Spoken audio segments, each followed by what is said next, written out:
Welcome to Loleventvods. Watch the full game of today's LTA 2025 matchup. Dogs, of course, coming into this.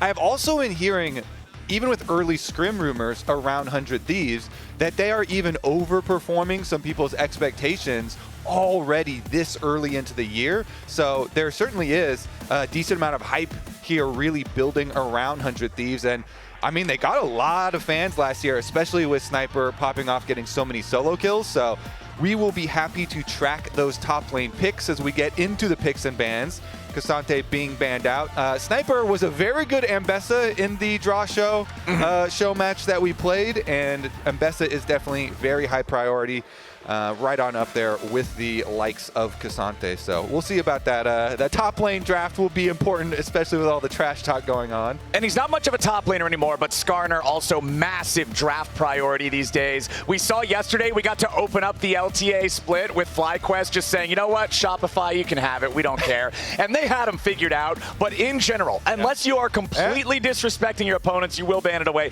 They ban out the Aurora. First pick of the draft is the Jace for Disguised, and Bessa slammed in response from Sniper and 100 Thieves. I'm telling you, if Sniper could carry me in a snow match on Ambessa, I have full confidence. First-person experience. Yep, I have first-person experience getting carried by his Ambessa. Castle, though, there's a reason that they slammed this Jace first. Yes, it is a flex pick, but it's also a Castle specialty.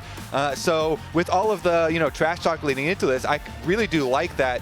Presumably, we have first picks for both teams with their top lane champions going with some of their best champions here. Yep. And presumably we will also get some jungle visitation up to the top side of the map. Oh, you gotta believe it. Yeah, so as we get into the junglers here, though, with the Vi picked up, it's been very common to pair it, obviously, with stuff like Ahri, that you can go for kill combos with in the mid lane. That would be nice and comfortable for Abbedagge being back on stage here in North America. We'll see if they can finish up that combination. Thank you, Kangas, demonstrating what will happen if Sniper loses. Oh, yeah. Sniper doesn't have the mustache, though. He doesn't have any backup plan here. That's what you have to do after the shave, yeah. Okay. You have to grow hair somewhere else. You grow it back out in a different spot. Yep, there you go. Fair enough. We do have the Poppy locked in for 100 Thieves here. Now, that is going to be able to cancel the Vault Breaker from the Vi. It'll cancel Jace's To the Skies in melee form. Worth pointing out, for those of y'all that don't know the differentiation, only stops dashes, not blinks. So Ezreal, unafraid of the steadfast presence of the Poppy, can still maneuver through that one. But generally, whenever this champion gets locked in, you always want to lock it in against something that it's already good against, and it does a lot to kind of trim down the pool of champions that your opponents want to play into it too that haven't yet been picked. Yeah, especially if you are assuming that there is going to be some sort of other dashing champion that's going to be paired with a Vi also to look for those kill combos, because usually you need something with dashes and high damage that can follow up with those Vi ultimates. So with some nice defensive utility already drafted up here. Then, of course, we look towards the supports, towards the bottom lanes as well. Ezreal is a very flexible AD carry that can pair with so many different types of champions.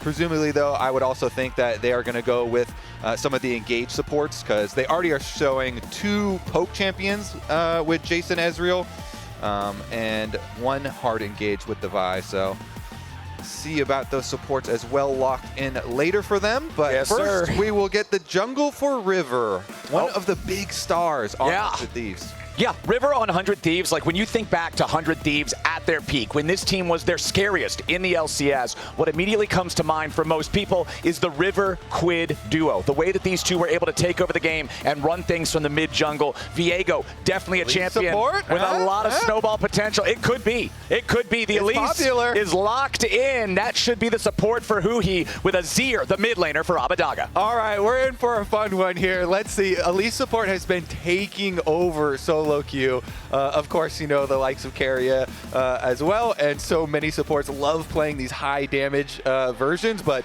Elise support is like, you are either an Inter or you are also another carry, like legendary, all other lanes for the enemies. So I am extremely excited to see who he pilot the Elise support, because even when he was a mid laner, he was really well known for roaming around. So we'll see. Aurelian Soul. We'll see. Well, so I immediately have to look up, it has been so long since I have casted Elise. I need to look up the name of her cocoon because I only know the solo queue name for it. Do you know Meteos is? Yeah, I know the Meteos word, but we can't use that one. This is the official show. So we got to look up the official names for Elise's abilities. But we do have the final pick of the draft for 100 Thieves also. The Galio there in the mid lane. This is going to be some very powerful follow-up. Ambessa can jump into the back line with her ult with a well-placed aim on that. Throw Galio over the top. Lands right down together with her. You have massive disruption in the back lines. This duo, this solo lane combo between these two champions could be really scary, especially if they get ahead. I wonder how many chatters we got timed out by mentioning the Meteos Elise. Oh, I told him to type feet right before this game started. I must have taken out like 200 people.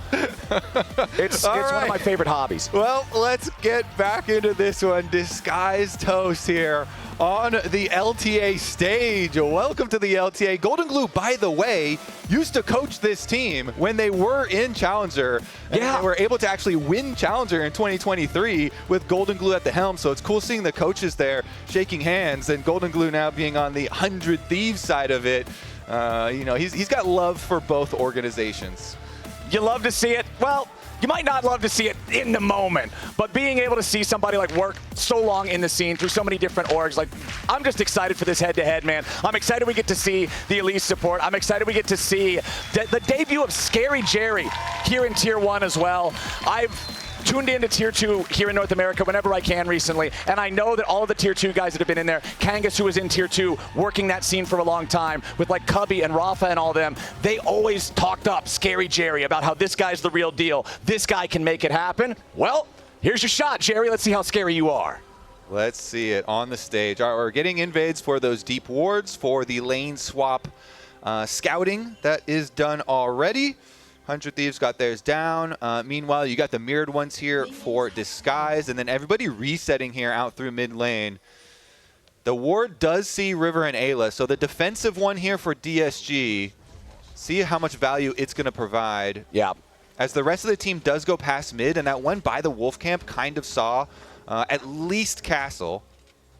Okay, they're all grouped up. They really want to. Oh, Ayla's dude, the target. The trap on Ayla here could be huge. River going to walk right over that ward right now. Huhi lands the cocoon. Castle right on top of him. The rivers run dry, and 100 Thieves are going to lose their first scrap before it even starts. First blood on Castle's Jace. The defensive wards here, seeing the incoming scouting for the lane swap pays off huge for Disguised.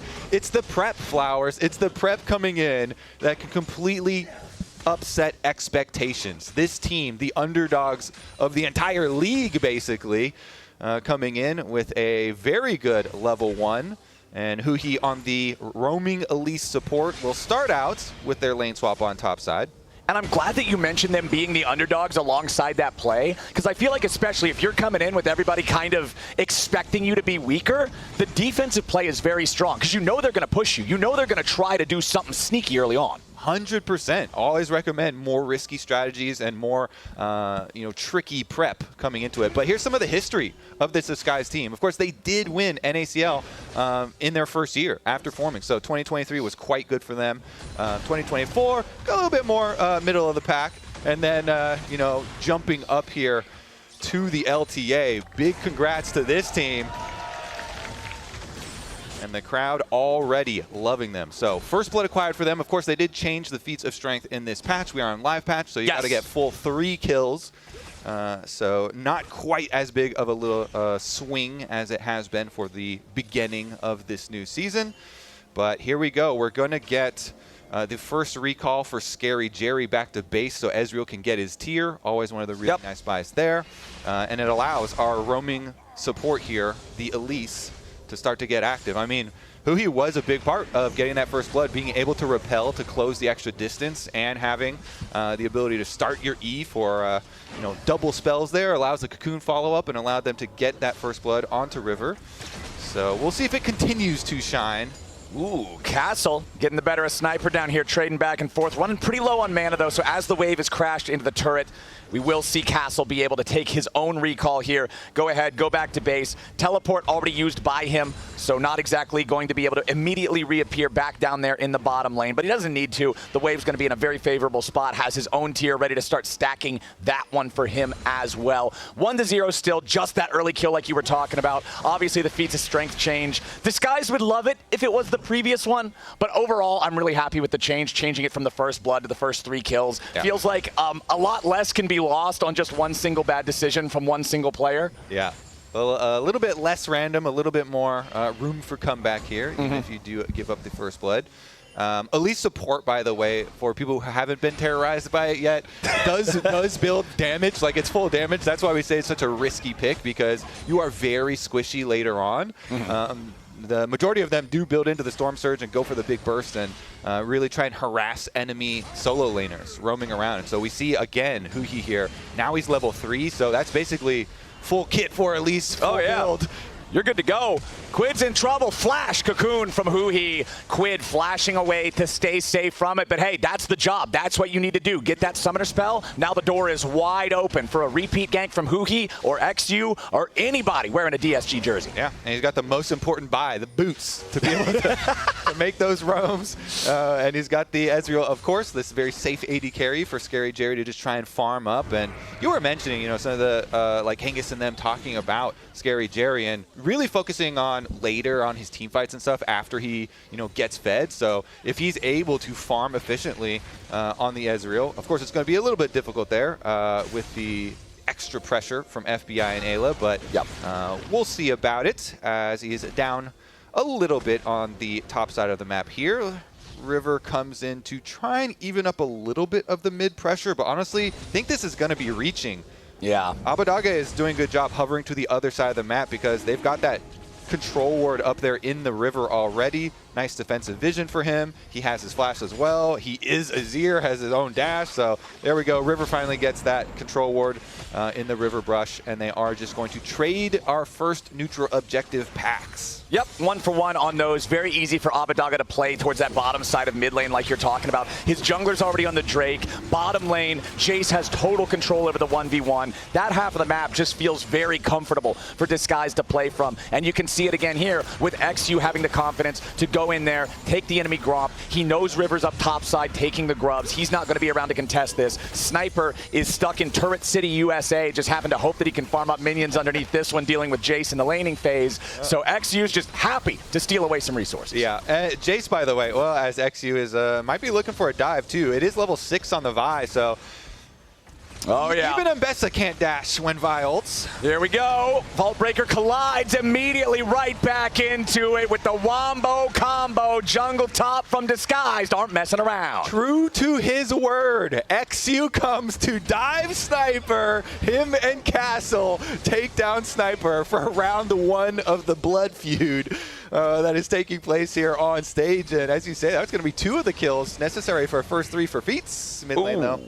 Yeah, looks like we're not going to get a whole lot out of the Zero ulti there. XU with the Sniper. Wait, we got more action here too. Another one down. Oh my goodness, Huhi gets splattered all over the jungle. Disguised up 2-1. They're a more perfect champion for squishing the spider than Poppy there. And they're able to just smash him into the side of the wall. They get their kill. They shut down a little bit of that roaming support. And he actually went Dark Seal too. Huhi is going full solo queue elite support. Went a Dark Seal to really try and snowball. But here's another look at our XU gank. I mean, there's not much you can do about that. It was really nice. Built up the wave. Level 6 timer for jungler for Vi. And then Mbessa is not going to be able to escape. They're so stoked, dude. They're so stoked. They should be. Yeah. This is an underdog team. They came in, good prep, level 1. They punished with their defensive ward. They have the extra vision. They get their kill there. They also get the morale boost from taking down the enemy trash talker. Mbessa does scale quite well, but you need money to scale, Flowers. And Castle has just been denying Sniper. That big wave that he was just killed under tower, lost a bit more CS there too. So it's not just the kill on the Sniper, it's the denial of income for this champion that does have, you know, very high potential for later in the game for carrying team fights and whatnot. But Jace, especially with Jace being a like semi-tank bruiser build now, where people have done so many variations of very tanky Jace builds. Yeah, it's not going to be easy to get Sniper back into this game. With the extra mana that they usually go with Fimbulwinter from upgrading with that, and then you know, so many of these bruiser items for Castle and Grasp constantly stacking up, it does become oppressive. And with the extra mobility that that character has too, with To the Skies, the extra move speed that you can get from the acceleration gate, he can create so much space if he's ahead. Because nobody, what is Varus going to do? Yeah, Varus is ahead 400 gold. If plus 1,000 Jace just walks up to him with a Fimbulwinter and starts hitting him with the hammer, you've got to fall back. You're not going to get that maximum DPS in the fights. I think the Castle's set up in a great spot to be able to have some serious impact in the mid-game fights once we get to those. Yep. We do have 50 seconds until our second set of grubs spawns. You already said it earlier, but it's good to reinforce it. 1-1 on neutrals so far, so neither side really close to claiming that feat just yet. Disguised can claim the feat of Warfare with a single additional kill. We'll see if they can set up anything for that.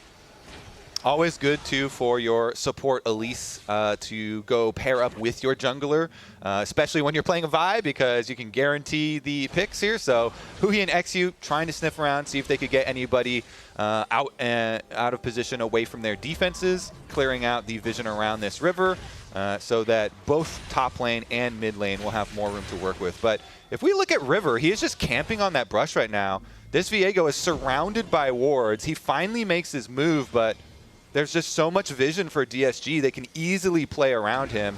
And in the past, River has been the star player for this 100 Thieves squad. He's very good, you know, at circumventing vision, usually. But when it's just blanketing the map like this, it's going to be a little difficult. Here we go, though. The approaching fight on Grubs. One has been taken already. Okay. XU still has his smite, though. River does not. Okay, well, they've secured the first two of this set without the smite. So this is a really good omen for them to be able to get the entire set. Yeah, should be able to guarantee it. The second charge for River comes back up now, though. So he's threatening. Okay. They're trying to push him off. It looks like Disguised is going to decide that discretion is the better part of Valor and Grubs here. Just back away from that one.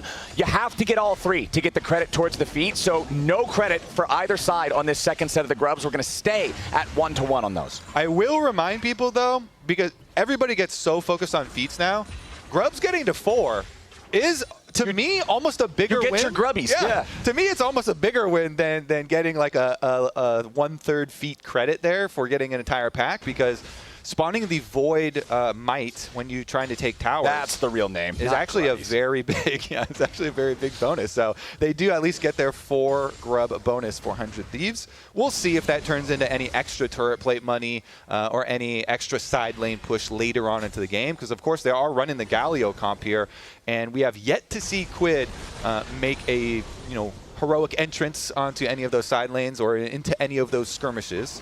Speaking of meaningful leads, meaningful things in the game, look at the itemization difference between the Jace and the Mbessa. It just got a little better thanks to the Brutalizer purchase, but full Spear of Shojin already completed for Castle. This guy is frightening right now. Nice sidestep there too, making sure he doesn't get caught by the Chains of Corruption. That hitbox can often be larger than it initially looks, so just sidestepping away from it, making sure that he does not allow himself to get punished there. And it looks like we've got ourselves a 2 Drake to nothing lead for the side of Disguised. Now also one more neutral objective away from being able to claim that feat as well. And with a 1.5 minutes left on the clock, usually first turret will fall one way or the other pretty soon after the plates go. Yeah, the Bruiser Jace is just so good working off the base damages, and you get so much extra mana with your tier, and you have so much extra cooldown reduction there for your Spear of Shojin, and then being able to amplify everything feels so nice. So DSG with the double dragons advantage, like this game is starting out so incredibly well for this team that people did not have a lot of high hopes for. So we'll see if they can continue on into the mid game, the critical stages here,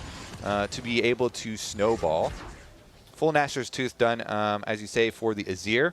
It does feel quite nice for Abadaga, and this is a player that we previously saw on 100 Thieves in the LCS. But, went over to EU, back to EU for quite a while there, and was most recently in Tier 2 in the LFL in Europe. So we'll see about his return here, if he can make a bigger impact as this game goes on. Of course, Azir looking for the team fights to really flex.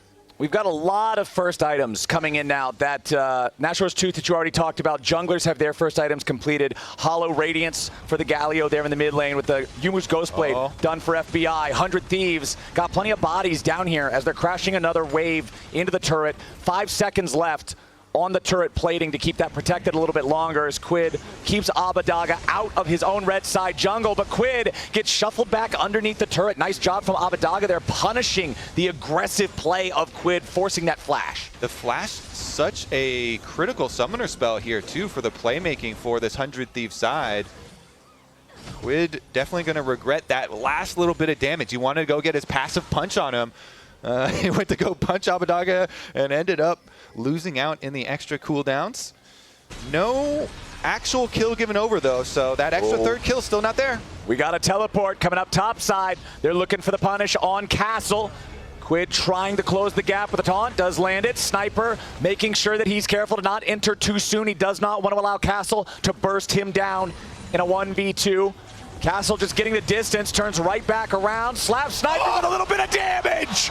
And Castle just made him look silly in a 1v2. Yes, it's an equal trade, but that's making a statement. It is making a statement. I mean, 100 Thieves, technically, they get more gold because it's assisted kill and it's a shutdown, but the psychic damage of killing Sniper again. Oh, yeah. There we go. XU's yapping for him. Exactly. Some people got an accountant for their taxes. This guy's got an accountant for his yap. This is incredible. XU, although maybe he needs to get out of the chat and get back in the game. FBI shuts him down, shuts him up, and now Rivers looking for a little bit more. Goes in for the Spectral Maw, finds the stun on Huhi. Say goodbye to the Spider, as now another fight in the jungle. Abadaga trying to defend himself, but Quid jumping right back on with the Justice Punch into the Winds of War. Abadaga at 50 HP. Galio in hot pursuit, but the Azir should get away. It turns out Sniper's just the martyr for 100 Thieves. The entire rest of his team goes berserk after he gets killed, and they get their vengeance on DSG. The race for the first tower, too. Or actually, it's not even the first tower. That was already taken. But they do at least get solo tower gold onto FBI down there. In the end, traded, and Castle getting the same on top side.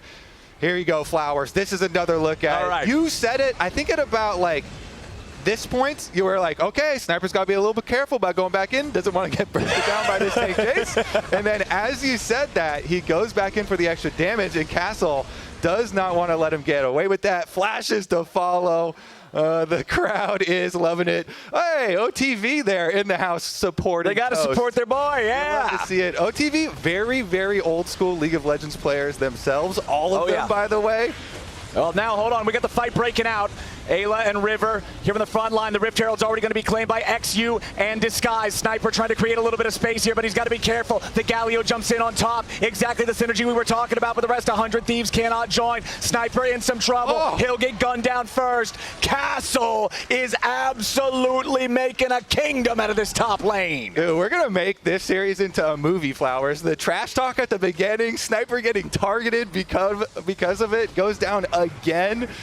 DSG, they find their mark, but it still remains very close. We'll see about the Dragon setup, because this is the real kicker here. The extra objective, Dragon Soul, would be huge. Cloud Dragon Soul, by the way, has the highest win rate of any of the Dragon Souls. Even though people disrespect move speed, Flowers, move speed wins you games. So, I think that is a double-edged sword. I agree that move speed wins you games, but okay, hold on. We can get back to this in just a second. Got to get it first. The Spider Cocoon is trying to keep River away. It looks like XU's just going to have to leave. It is a TY for leash moment. Drake secured by 100 Thieves. Now they're looking for a little bit more here with a fight. Quid jumps in with a taunt. They lock up the Jace. They beat down Castle. 100 Thieves feeling great about it. What I was about to say, the reason Cloud Soul has the highest win rate is because nobody ints for it.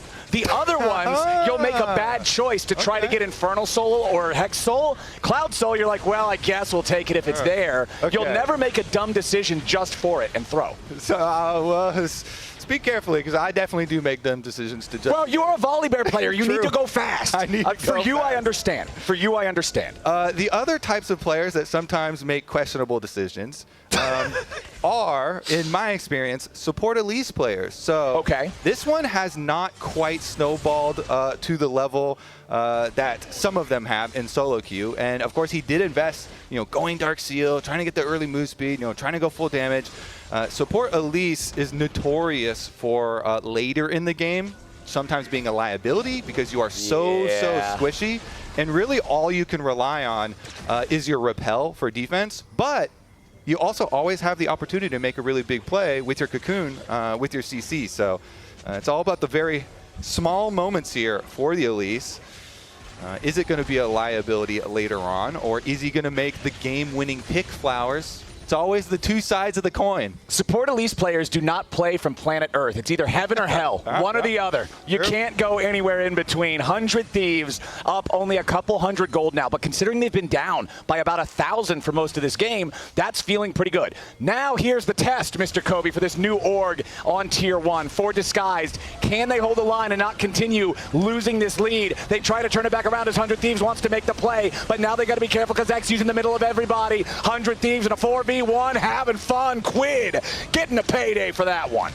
I have to say, 100 Thieves here showing a lot of very strong resolve in this game, even in the face of a lot of those earlier objectives going the way of DSG and, of course, the level 1 and everything.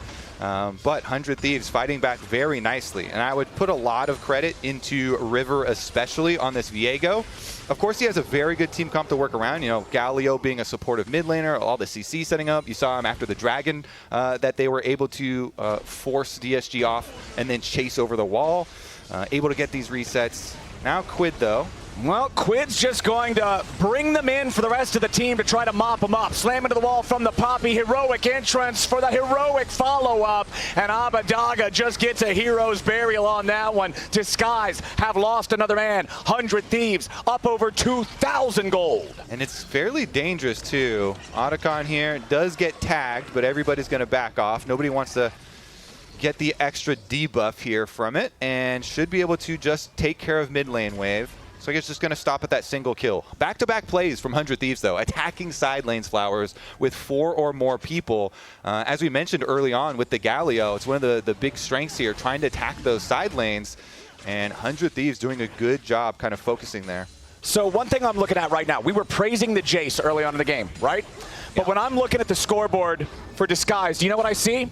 I see a Jace and a box of donuts. I got zeros in the kill column for every other champion. It means all the money is on Castle. If Castle's not around, 100 Thieves is going to rock their world. And the problem for Disguised, I'm not seeing the team play. I'm not seeing Castle be used as this tool. And now, Disguised are going after the Otacon. They're full sending, and 100 Thieves needs to try to get down and stop them. Quid has no teleport to make his way here in time. 100 Thieves still just looking on. The Otacon down to 4,000. XU incredibly low. Having to try to flash away and make a little bit of distance as Abadaga is going to be stunned up. Has to try to escape himself. Sniper distracting the rest of Disguise. FBI with a nice confirmed kill on the enemy mid laner. They've got the Otacon down to 1,000. It is secured by River and 100 Thieves. XU falls as well. And it's absolute tragedy for Disguise. Oh, Scary Jerry and Huhi are going to be able to survive. And it looks like Castle running for his life still inside the Rift Herald pops out at mid tower. Castle's playing GTA and he's got 5 stars. River's bringing in the tanks and everything else, looking to go after him. He's only going to lose the false life. Sniper jumping right back in, looking to finish off this fed Jace, add a little bit more money to his own pockets. and Sniper calculates it. Yeah, Castle getting dangerously close to taking down 2 of the Otacon GAs there, but Sniper does finish him off, so it's just one of the GAs he's able to pop off of 100 Thieves. You have to look back at this play though, Flowers, and think about why DSG went for that play. It is because they knew there was no teleport on the Galio, and Galio had just used ultimate. So their thinking was, you have to presume, hey, Galio's top side, he has no ultimate, has no teleport, let's try and burst this Otacon down quickly, but they were unable to do it quickly, and then they just got shredded by Otacon, and 100 Thieves did a good job attacking there. The all chat has just continued to deliver. Oh, the all chat is one of those like daytime talk shows where everybody's just like borderline throwing chairs at each other. I'm loving it. River is loving the opportunity to jump in on this Drake, take this for free. It is 2 Drakes to 1 favoring Disguised. The new additional emblem you can see up there in the UI is indicating that 100 Thieves secured the Otacon for themselves. 4,000 gold lead, even neutral state in terms of the Dragons. It's getting more and more difficult, Kobe, for Disguise to find a way to win a fight. It certainly is. Maybe they can just win a fight versus Sniper then. 3v2? I don't know. 3, Sniper's 4? got buddies showing up. Ayla jumps in there immediately, looking to back up the Ambessa as Sniper gets the first kill back onto the Elise, and now they're looking for the second here onto Castle. River taking the possession. All they trade for 3 Disguised lives is a false life for the other side. 100 Thieves are not done yet. The push stays pushing. Not done yet, as you say. River wants to continue. FBI here still has his GA. Ayla still has it. So not much Scary Jerry can do. He's one of the holders of the box of donuts, by the way. He's got all donuts. Yeah. 0, 0, 0. What flavor are they, though? Because honestly, if they are sprinkled, Plain. No.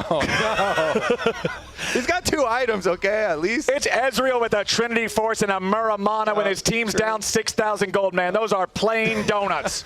Not even glazed. No, there is no glazing going on here. Disguise 4-13. They are in a tough spot this game. It started really well, but again, I feel like this is what you see a lot of when you have a younger roster or a younger org come in. Even if they have those individual early advantages, it's difficult to hold on to them once you get into the more complex macro elements of the game, more of the team plays of the mid and later stages. Yeah, a lot of these side plays here for 100 Thieves really worked out to their benefit. And River definitely very scary on this Viego, backed up by so much firepower on 100 Thieves. I mean, Quid has done a nice job here controlling the mid game for them, keeping them safe, and quietly, FBI, your sniper, your Australian sniper, once again on the Poke Varus, one of his favorites. Oh yeah. Able to land a tremendous amount of poke damage, so they're just going to start up that Baron. Doesn't look like DSG are going to make the early move, though. They're starting to come over now. Yeah, we've got Baron already down to half. Sniper tanking it up. River doing the damage. For Castle, but it's too late probably. Already 4,000 health and dropping. Yeah, he's trying to get over here in time, but it's going to be smoked before it even matters. Baron secured for 100 Thieves. Health bars still pretty high. Disguised will try to close in, see if there's any sort of a punish, maybe find a straggler, but no sir. 100 Thieves just pulled off the heist and got out without so much as a bounty. Objective focus here. Reign supreme for 100 Thieves. Now they've got the giant gold lead on top of their Baron to work with. So the split push should be easy for them to start here. They've got the Galio ultimate ready for Quid plus his teleport, so tremendous side lane control, tremendous ability to move across the map and cover here. And when you combine that with the Baron buff Flowers, that makes for easy push, easy siege for 100 Thieves. Yeah, this is looking absolutely disastrous for Disguised. I mean, what do you do to stop Sniper from just flying in with the ulti, Quid from ulting over top of him, Ayla just tackles in there, and FBI free fires? What DSG have to do is you have to try and rely on the newly buffed up tower damage, and you just have to defend at towers, and then 100 Thieves are going to be forced to make that play on your towers. I mean, and hope that you can get a nice outplay with the extra defenses there trying to go your way. They do have some critical flashes here on the side of DSG, so some playmaking ability. Abadaga and Scary Jerry, both the carries here, do have that extra safety of flashes. Maybe they can get some outplays, but if 100 Thieves just play it safe and use the Baron buff siege power to their advantage, yeah, the FBI with the safety of the spell shield as well as the magnitude of his poke. Oh, he actually hits an ult here too. Dude, Castle's already at half HP. That's your most fed player. That is all your kills on Disguised. And 100 Thieves smell the blood in the water. They'll take out the tier 2 turret mid with Quid at the same time. They're just shoving their way straight through the enemy base. Scary Jerry is already dead. There goes the bottom lane inhibitor. The mid lane inhibitor turret is about to fall as well. The mid lane inhibitor will go right with it. 100 Thieves easily breaking through the enemy defensive lines. Sniper goes for a recall. He will be able to return immediately with the Unleashed Teleport. Quid goes in for the taunt. He finds it onto Abadaga. Ayla with a tackle backwards. River going in after the Spider, but who he gets away for a second. You can't say the same thing about the Azir. River tries to stay alive, but it ain't going to work. The shutdown credit back over to Huhi from the grave almost, but he did barely get away as 100 Thieves with a 4v3. Continue the pressure, continue the push. They continue towards the Nexus. XU trying to distract them. FBI and Ayla putting the damage into the tier 4 turret here at the Nexus. A little bit more damage onto that second one. Got it down to about half HP. 100 Thieves. Still no signs of stopping. Another Unleashed Teleport coming on back. No turrets left to defend him. XU and Castle both going to die here in the front lines. Disguised falls apart. And 100 Thieves, despite a rocky start, are going to take game 1 under 30 minutes. FBI back on 100 Thieves goes legendary. 8 kills, 0 deaths for him on the poke Varus, one of his favorites.